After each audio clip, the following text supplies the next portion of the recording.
Hello and welcome to my YouTube classes child group में आप लोगों का स्वागत है। चलिए देखते हैं computer class 9th chapter number 2 कुछ इंपॉर्टेंट क्वेश्चन यहाँ पे दिया जा रहा है, उसको देख लेते हैं। सबसे पहला क्वेश्चन है, what do you mean by working independently, यानी स्वतंत्र रूप से काम करने का मतलब क्या है, क्या आप समझते हो उससे। चलिए इसका आंसर देखते हैं। Taking the initiative rather than waiting to be told what to do, doing what is asked to the best of your ability without the need for external prodding and working until the job is completed। कहने का मतलब क्या है कि आपको ये wait नहीं करना है कि करना क्या है, समझ में आ रहा ना। आपको ये नहीं करना है कि करना क्या है, आपको अपने मतलब कि अपने आप से खुद पूछना है कि आपके अंदर क्या चीज़ है कि आप उसको कर सकते हो, एबिलिटी क्या है करने की। और साथ साथ कह रहा है need for external prodding and working until the job is complete, और आपको तब तक मेहनत प्रयास करना है जब तक कि आपका वर्क जो है वो कंप्लीट ना हो जाए, जो आप सोच रहे हैं वो कंप्लीट ना हो जाए। Learning to work at a place, यहाँ पर पेस रहेगा, ध्यान दे देंगे, PACE pace, that you can sustain taking ownership of your mistakes without looking for excuse. यानी कह रहा है कि आपका एक पेस बना के आप जो आप वर्क कर रहे हो उसमें एक पेस का होना बहुत जरूरी है, कितनी रफ्तार से आप काम कर रहे हो। ऐसा नहीं होना चाहिए कि आपका रफ्तार बहुत तेज हो जाए और कभी बहुत स्लो हो जाए, ऐसा नहीं होना है। आप एक निश्चित जो है ना एक पेस बनाकर चलिए, और कोई भी अगर आप ऑनरशिप हैं, कोई मिस्टेक आप कर रहे हैं तो आप उसको मतलब कि क्या करना है कि खुद से उसको मान लेना कि हाँ भाई ये मेरी गलती है, समझ में आ रहा है। अपनी मिस्टेक को मानना और कोई एक्सक्यूज के बिना, ठीक है ना, ये होता है वर्किंग इंडिपेंडेंटली का मतलब। समझ में आ गया। चलिए देखते हैं question number 2, list the skills required to work independently. अगर आप स्वतंत्र रूप से कार्य कर रहे हैं तो कौन कौन सी स्किल्स होना आपके लिए आवश्यक है, तो चलिए देख लेते हैं। Skills you need for working independently, अगर स्वतंत्र रूप से काम करना है तो उसके लिए आपको कौन कौन से स्किल्स का होना जरूरी है। चलिए देख लेते हैं। सबसे पहला आपका है सेल्फ अवेयरनेस, यानी आपको जागरूकता, यानी स्वयं की जागरूकता का होना बहुत ज़रूरी है। सेल्फ मोटिवेशन, आप यानी आपको अपने आप से मोटिव करना पड़ेगा, आपके अंदर मोटिवेशन होनी चाहिए खुद से कि आप कोई भी कार्य कर रहे हो तो आप डिमोटिवेट नहीं होना है, आपको मोटिवेट रहना है। इनिशिएटिव, यानी सबसे पहले पहल आपको ही करना पड़ेगा किसी भी चीज़ में, ठीक है। और अगला है कॉन्फिडेंस, यानी आत्मविश्वास आपके अंदर होना जरूरी है।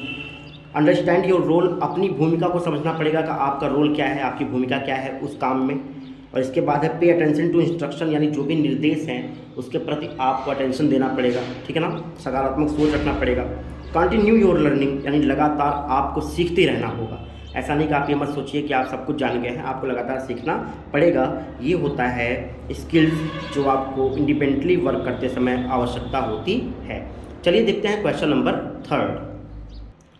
क्वेश्चन नंबर 3 में कह रहा है, what do you mean by multitasking, self discipline and agility, ठीक है। सेल्फ डिसिप्लिन क्या है और एजिलिटी क्या है, तो इसका सबसे पहले हम देखेंगे मल्टीटास्किंग बारे में। मल्टीटास्किंग क्या होता है कि कई वर्क को एक साथ, जब कोई इंसान 3-4 वर्क या 2-3 वर्क को एक साथ कर लेता है ना, तो उसको बोलते हैं मल्टीटास्किंग, यानी कई कार्य करने वाला। Multitasking in a human context is the practice of doing multiple things simultaneously, such as editing a document or responding to email while attending a teleconference। यानी कहने का मतलब ये मल्टीटास्किंग ह्यूमन के अंदर क्या होता है मल्टीटास्किंग, कि वो कई कार्य को एक साथ बिना किसी प्रॉब्लम के लगातार वो करता रहे। जैसे कोई टेलीकॉन्फ्रेंस कर रहा है तो उसमें वो ईमेल का रिस्पॉन्ड भी करे और साथ साथ कोई डॉक्यूमेंट में एडिट करना है वो भी कर सके। कई सारी चीज़ जब एक साथ करता है तो उसको कहते हैं multitasking. Self discipline is the ability to control yourself, यानी सेल्फ डिसिप्लिन का मतलब क्या होता है, खुद के अंदर अनुशासन होना। वो क्या करता है कि वो आपको कंट्रोल में, नियंत्रण में रखता है, ठीक है ना। And to make yourself work hard और behave in a particular way without needing anyone else to tell you what to do, यानी बिना किसी कोई आपको बिना कुछ कहे, जब आप बिना किसी कुछ कहे अपने कार्य को बेहतर तरीके से करते हो तो उसको कहते हैं सेल्फ डिसिप्लिन होना, ठीक है। आगे देखते हैं एजिलिटी क्या है। Agility is the ability and willingness to learn from experience and then apply that learning to perform successfully under new situations। यानी एजिलिटी का मतलब होता है कि आपके अंदर ना अपने अनुभव से सीखना, यानी जो आप गलती करते हो उससे सीखते हो, उससे जितनी भी चीज़ें होती हैं कुछ ना कुछ उससे मिस्टेक से क्या होता है सीखते हो। जब आप मिस्टेक से कोई चीज़ सीख कर और किसी अन्य चीज़ों में वो मिस्टेक को ना करते हुए, ठीक है, आगे सक्सेसफुली उस कार्य को करते हो तो उसी को बोलते हैं एजिलिटी, ठीक है। चलिए देखते हैं क्वेश्चन नंबर 4। क्वेश्चन नंबर 4 में कह रहा है कि can you site any failure which become a learning experience for you, ठीक है। यानी क्या आप किसी फेलर से आप मतलब कुछ सीखते हो या क्या एक्सपीरियंस आपको अनुभव होता है, उससे क्या सीखते हो, इन सब चीज़ों को दिया जा रहा है। तो चलो देखते हैं इसका आंसर भाई, देख लेते हैं कि failure is a part of learning. Failure क्या है? लर्निंग का ही एक पार्ट होता है। While the idea of failing can seem scary, it helps the student develop learning skills, boost their sense of determination and build self-esteem। यानी failure क्या है? Failure भी लाइफ का एक हिस्सा होता है। एक अगर आपको सक्सेस बनना है, सक्सेसफुल बनना है, तो आपको जो असफलताएं लाइफ में मिलती हैं वो भी बहुत ज़्यादा मायने रखती, क्योंकि आप जानते हो कि जब भी आप कोई चीज़ फेल अगर किसी भी चीज़ में होते हो तो आपको उससे सीखने के लिए बहुत मिलता है कि वो आप फेल क्यों हुए, क्या वजह रही होगी, क्या आपके कार्य में क्या प्रॉब्लम रही होगी, सब कुछ सीखने को मिलता है, जिससे आप सीख कर अपने लर्निंग स्किल्स को डेवलप कर सकते हो, उसको और अच्छा कर सकते हो और लाइफ में बिल्कुल सक्सेस आपको मिल सकता है। Question number 5, what are internal and external self awareness. यानी इंटरनल और एक्सटर्नल सेल्फ अवेयरनेस क्या होता है? इंटरनल सेल्फ अवेयरनेस देख लेते हैं। Internal self awareness which is how we see our self. यानी इंटरनल सेल्फ अवेयरनेस का मतलब होता है कि आपके अंदर की जागरूकता, आप कितना जागरूक हो अपने आप को लेके। उसमें क्या होता है कि आप ये देख सकते हो कि आपके अंदर क्या चीज़ें कमी है, क्या अच्छाई है, सब कुछ आप देख सकते हो, यानी अपने अंदर की चीज़ों को देख सकते हो।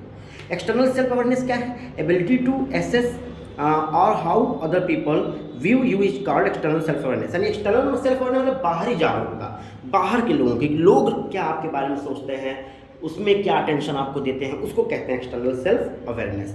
चलिए देखते हैं क्वेश्चन नंबर 6। क्वेश्चन नंबर 6 में कह रहा है list some ways to become self aware. यानी कुछ ऐसी लिस्ट बनाइए जिससे आप सेल्फ अवेयर रह सकते हैं। तो चलिए इसका आंसर देखते हैं। Tips for become self aware, यानी अगर हमें स्वयं को जागरूक रखना पड़ेगा तो उसके लिए क्या क्या टिप्स जरूरी है यहाँ पे। सबसे पहला टिप्स आपके लिए है कीप एन ओपन माइंड। यानी अपना जो है एक ओपन माइंड आप रहो, किसी भी चीज़ को लेके प्रॉब्लम में ज़्यादा मत रहो, ठीक है ना। अपने आप को हर एक चीज़ सहने की क्षमता रखो। Second, be mindful of your strength and weakness. यानी अपने आपकी मतलब अपनी मजबूती पर ध्यान दो और अपनी कमजोरी पर ध्यान दो, ठीक है ना। इस पर आप हमेशा ध्यान दो। नंबर 3 क्या है? Stay focused. यानी किसी भी काम को लेके फोकस में रहो। सेट बाउंड्रीज, यानी एक गोल तय करके रखो, मुझे क्या करना है आगे लाइफ में, कितनी चीज़ों को मुझे आगे बढ़ना है, एक बाउंड्रीज आपकी सेट होनी चाहिए। Know your emotional triggers. यानी आपका जो इमोशनल ट्रिगर्स होते हैं ना, कम से कम ये ध्यान रखें, यानी आपको अपने इमोशनल चीज़ों पे कंट्रोल करना पड़ेगा, समझना पड़ेगा। क्योंकि देखिए कोई भी कार्य होता है उसमें इमोशन में आके वो कार्य नहीं होता है, ठीक है ना। तो उसके लिए आपको बहुत सारी सेल्फ स्टडी करना पड़ेगा, उसके बारे में जानना पड़ेगा, सब कुछ बहुत इंपॉर्टेंट होता है। तो कहने का मतलब क्या है कि इमोशनल ट्रिगर्स को आप समझो अपने।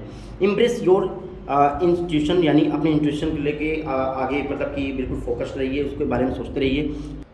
प्रैक्टिस सेल्फ डिसिप्लिन, यानी अपने सेल्फ डिसिप्लिन को लेके हमेशा अभ्यास करते रहिए। अगला है क्वेश्चन नंबर 7 पे देख लेते हैं। How self motivation and self regulation help you achieve your goals. यानी किस प्रकार सेल्फ मोटिवेशन और सेल्फ रेगुलेशन जो होता है वो आपके गोल को अचीव करने में मदद करता है।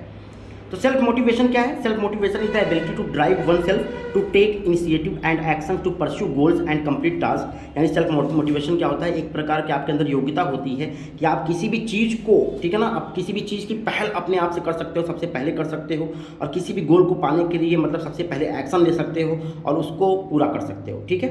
The self regulation promotes learning which leads to the perception of greater competence which sustains motivation towards the goal and to future goals। यानी सेल्फ रेगुलेशन प्रमोट क्या करता है कि भाई कि प्रमोट करता है सीखने को लेके, ठीक है ना, कि जहाँ पे कोई कंपटीशन अगर है किसी प्रकार का तो आपके मोटिवेशन को बनाए रखता है और आपके फ्यूचर के जो गोल होते हैं उनको पाने में मदद करता है। तो ये था आपका क्वेश्चन आंसर कंप्यूटर का। अब मिलते हैं आप लोगों से असेसमेंट में। चलिए तब तक के लिए बाय बाय स्टूडेंट।